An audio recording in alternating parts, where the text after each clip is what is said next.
Keberhasilan kafilah Kota Palembang menjadi juara umum pada seleksi Tilawatil Quran dan Hadis Sumatera Selatan 2025 mendapat apresiasi dari pemerintah Kota Palembang.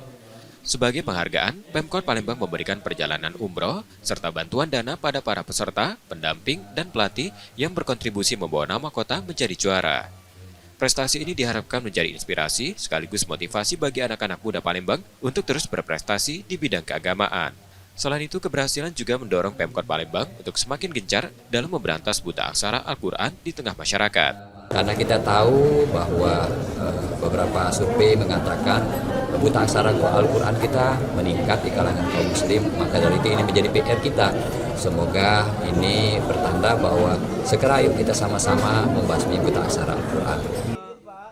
Meski dukungan sudah besar, para kori-koriah serta penampil tilawah berharap ke depan perhatian pemerintah kota pada mereka bisa lebih ditingkatkan demi menjaga dan mengembangkan prestasi yang sudah diraih.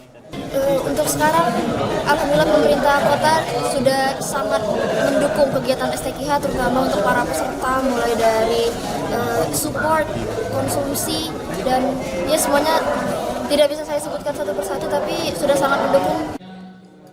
Pada STQH Sumsel 2025, kafilah Palembang membawa pulang 8 medali emas, 4 perak, dan 4 medali perunggu, sekaligus mengukuhkan diri sebagai juara umum. Nur Muhammad, Kompas TV, Palembang, Sumatera Selatan.